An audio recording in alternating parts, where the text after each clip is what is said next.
Right, welcome back, ladies and gentlemen. I've returned to the centre of London. I'm standing just behind the statue of King Charles I, and I'm looking out onto Trafalgar Square, and as you can see for yourself here, we've got the Nelson Column, which I've already spoken about. Behind it you have the National Gallery, and then over on the left-hand side from here we have the Canadian Cultural Embassy, Canada House, and then over on the right hand side we have South Africa House, and you probably can't see it, but there's a golden springbok on the corner of that building. And then of course we have the Church of St Martin in the Fields. So as I say, we're right in the centre of London. What I want to do, however, is to make a couple of videos, maybe 3 videos, possibly 4 videos on Whitehall, which is at the present moment behind me. So I will now turn round and look this way, and you will see in front of you we have Whitehall, and as I am speaking to you now, there is a demonstration going on in Whitehall, run by the farmers, who are very upset at the taxes which have been imposed upon them by our present government. I won't go too much into that, but you can see that this is what we have. Because we're a democracy, we allow demonstrations right into the heart of the city, even when it screws up all the traffic. That's just what living in London is all about. So what I propose to do now is to cross over the road and take another look at Whitehall. Looking all the way down to the Houses of Parliament, you can see the Elizabeth Tower. You may not know the Elizabeth Tower. That's the tower that people call Big Ben. In fact, Big Ben is not the name of the tower, it's the name of the bell inside the tower. But anyway, that's the Houses of Parliament just further down the road. Just turning over here, worth noting one or two pieces of historical interest. You have Drummond's Bank here. Drummond's Bank was built on the site of a house that once was occupied by Oliver Cromwell. Oliver Cromwell was the leader of the parliamentary forces, parliamentary army, during the time of our Civil War. That was in the 1640s, and he lived in a house on this site, and eventually, after the execution of King Charles I, which took place in 1649, Oliver Cromwell then moved into the Whitehall Palace, which is further down the road. The Whitehall Palace no longer exists. The Whitehall Palace, Palace of Whitehall, see, it really started out as a building called York House, which was the London residence of the Archbishop of York. It was built in the early 1200s, taken over by the archbishops shortly afterwards, and used as their London residence in the same way that Lambeth Palace is used by the Archbishop of Canterbury. And when perhaps the most famous of all the Archbishops of Canterbury was a man called Thomas Wolsey, who became the chief minister to King Henry VIII. And when he took over York House, he started extending it. He took over all the responsibilities of government from the young king, and left the young king to just amuse himself in any way that he could, but he took over the responsibility for governing the country, and as a result he extended the York Palace all over the place. It started branching out and having courtyards and extensions. Trouble was with Cardinal Wolsey is that he fell from grace after he failed to get the king's divorce from Catherine of Aragon. That was in 1529. So Wolsey thereafter went off back to York to start dealing with matters in York, and then was summoned down to London to face charges of treason.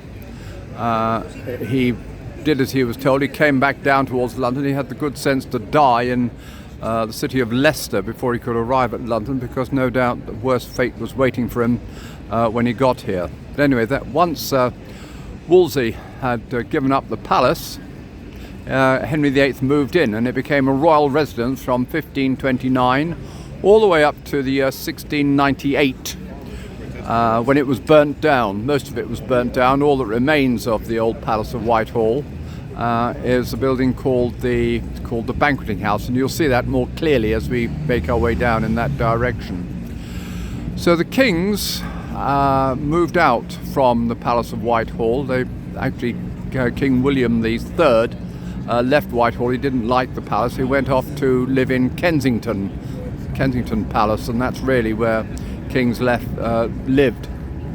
After this, the king's servants, however, remained here. This is where they built their houses and where they had their offices, and they did most of the government work. So this is why Whitehall is the centre of our civil service, and by civil service I'm talking about the people who run the Prime Minister's office and the Foreign Office and the Treasury, and of course the Ministry of Defence, which used to be governed by the Admiralty and the Horse Guards. Now we'll see those a bit later on. What I propose to do is cross over this street when I get the opportunity. We've got a car coming this way, so I shan't voluntarily throw myself under its wheels, but once it's gone past, then what I propose to do is to cross the road. Oh, has the lights changed? No, not quite. Let's do it now. Right, thank you. So the demonstration has moved on, and what I am now doing is looking down Whitehall, and we'll just make our way along the street. The thinking about Whitehall, as I say, this is once called the High Street of the British Empire. Well, the British Empire no longer exists, but it is still a very important street in British history. So it's one or two things that are worth talking about. Directly in front of us, we have the Trafalgar Theatre. The Trafalgar Theatre, which opened in 1930 as the Whitehall Theatre, it became famous for the Whitehall farces, which were led by a very famous actor called Brian Rix. And this is where they were performed, the Whitehall farces. It's reopened in 2020 as the Trafalgar Theatre. Usually light comedy is what it tends to specialise in. And here, as we look across the road, you will see Craig's Court, and you'll see a number of pubs. Let's talk about Craig's Court. Craig's Court, further behind, you can just see a piece of the Harrington House, which was built by one of those servants of the King who wanted to remain here, even though the King had gone off to Kensington. As you go up Craig's Court, over on the left, there is a pub called Walker's of Whitehall, which was originally built. This is going back to the 18th century, maybe even before that, when there was a bank there, and the pub was then took over the premises of the bank. There you've also got the Silver Cross. Again, that's another very ancient pub. There's a pub there, or there was a tavern there for many years. It was apparently a brothel, so they say, serving the palace when the palace was still in business. Silver Cross, not quite certain what the name means. It probably refers to the silver cross that is given to the widows or to the mothers of soldiers who are killed in war. And that would make sense, I say, knowing there's so much military associations with this particular part of Whitehall. Looking around here, we have another pub called the Horse and Guardsmen, which again was once a bank. After it was a bank, it was then converted into another pub called the Lord Moon of the Mall, and now it's been taken over and it's dedicated to the Guardsmen. So here you've got Silver Cross. That's the old Shades of Whitehall. You might be able to see that it was built in 1898. Going further down, just a little way, looking across the road, another pub comes into view, and that pub is called the Clarence, named after the Dukes of Clarence. The Dukedom of Clarence is one of the royal dukedoms, like the Dukedom of Edinburgh, the Duke of Sussex and so forth. These are dukedoms which, if you hold them, then you're called His Royal Highness the Duke of Clarence, or His Royal Highness the Duke of Sussex, not like just an ordinary dukedom dukes are referred to by the courtesy title Your Grace. Turn around to the right. Here you can see another little bit of interesting history. The Canterbury province of New Zealand, founded on this site in March of 1848. New Zealand was discovered originally by the Dutch. The Dutch were interested in colonising New Zealand, as indeed were the French. In fact, Napoleon Bonaparte wanted to make an empire in the South Pacific, which would have been centred on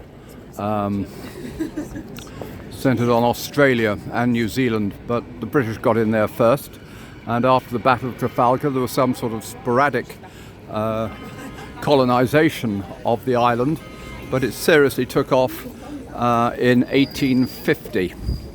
Right, so we'll carry on, just making our way down here towards the Horse Guards. And we'll be going past the Admiralty, which is up over on my right-hand side. But as I make my way down here, you can see another street that leads off to the left-hand side, and that street is called Great Scotland Yard. Now, what's interesting about that is that way back in the year 959, Edgar, who was then King of the Anglo-Saxon King of England, gave a house there for the use of the Scottish kings on their arrival in London. So a house stood there in the middle of the 10th century, and it was probably, apart from the Abbey further down the street, Westminster Abbey, which would have been very much smaller at that time than it is now, probably the only buildings around.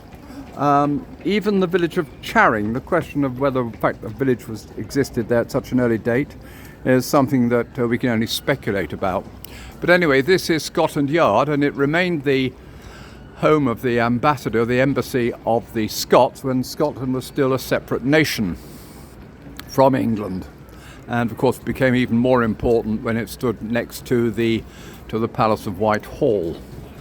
Scotland was eventually united with England with the Act of Union in 1707, Queen Anne, but it had been two separate kingdoms run by, as it were, reigned over by one monarch, James I, when he came to the throne in 1603. So two kingdoms which had one monarch, and then eventually they were united into the United Kingdom of Great Britain in 1707. So it still remains there. Now, the other thing you can see further down there, maybe you can't see it, I can see it with the yellow high visibility vests, police officers, and that's entirely appropriate because you've got Great Scotland Yard, Little Scotland Yard, and this was originally the home of the Metropolitan Police, who were founded in 1829.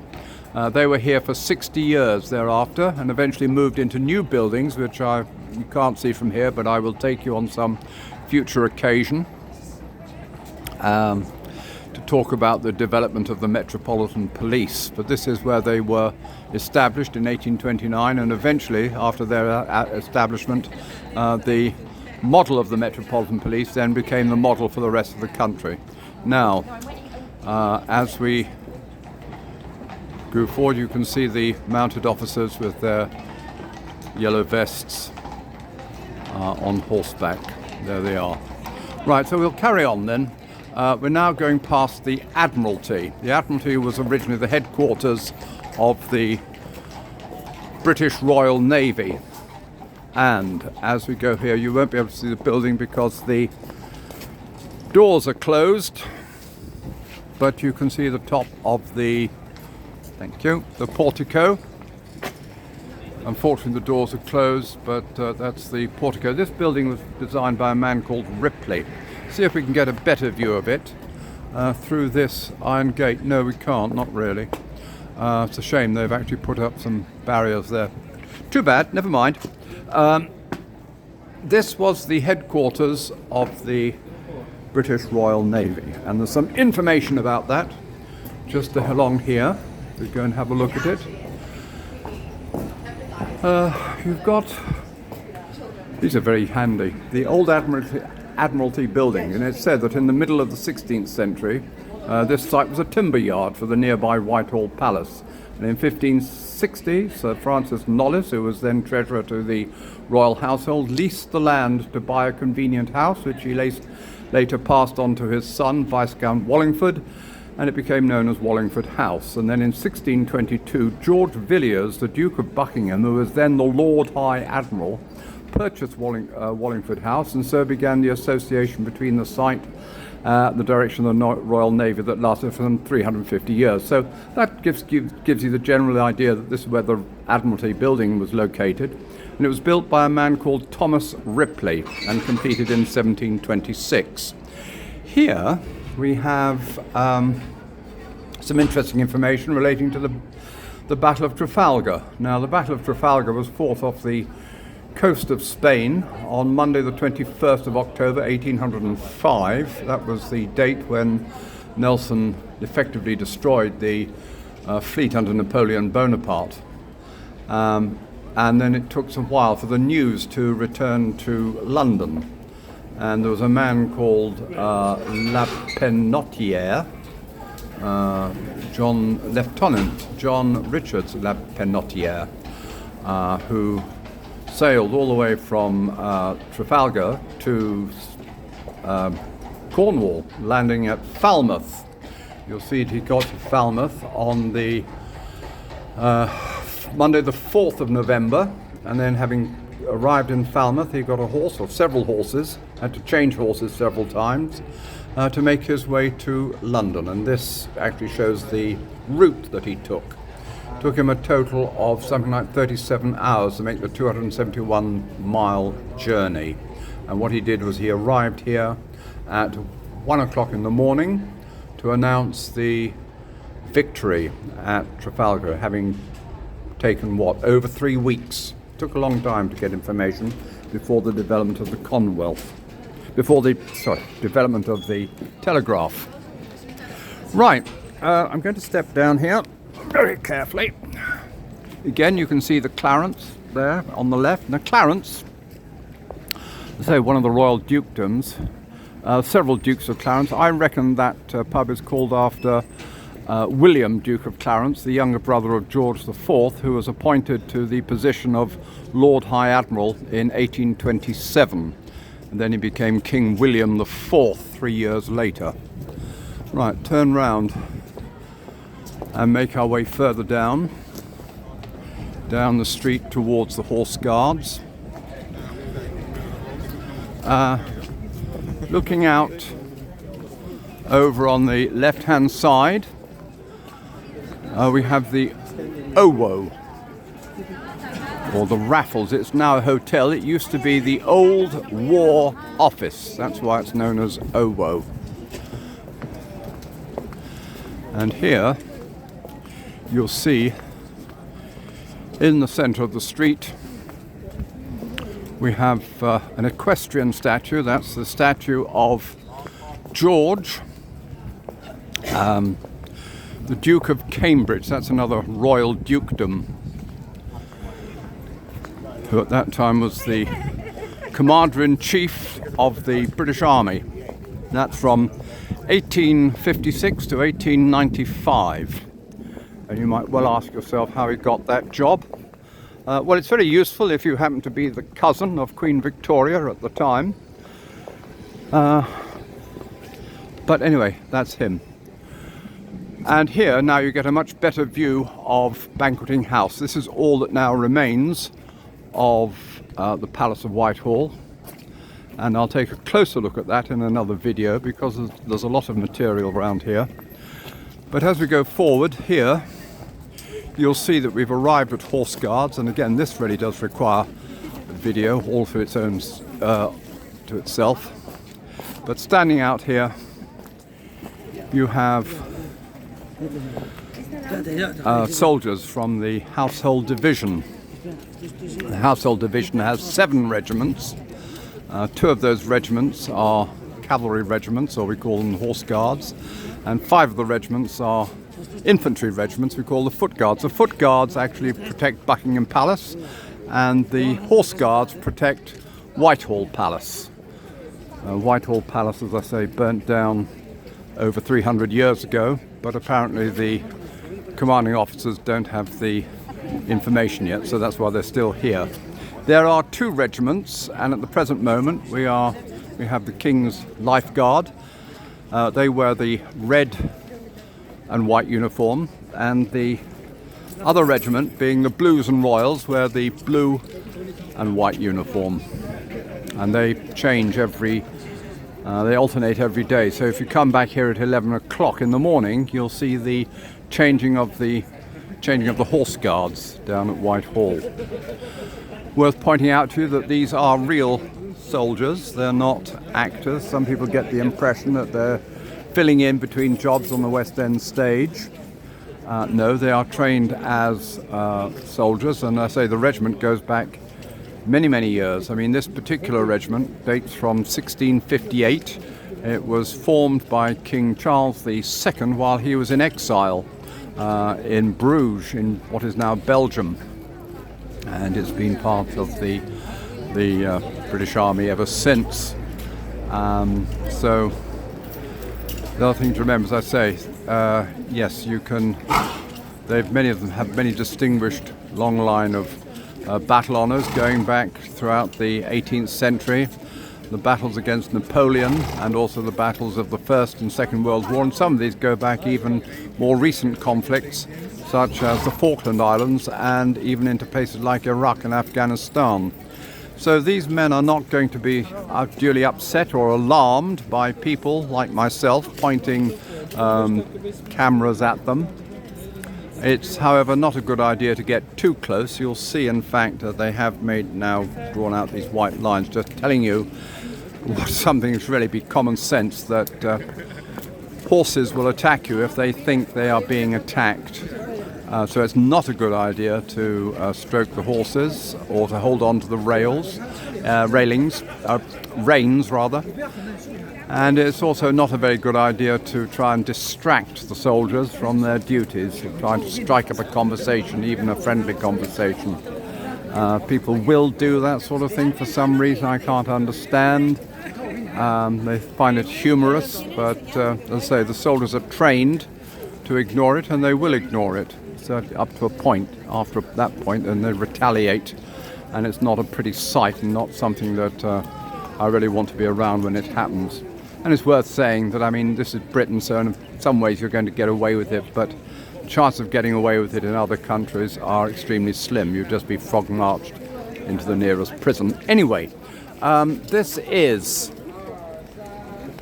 building is the Horse Guards, and I will talk more about that on another occasion. So I shall sign out temporarily, and I will see you all again later on.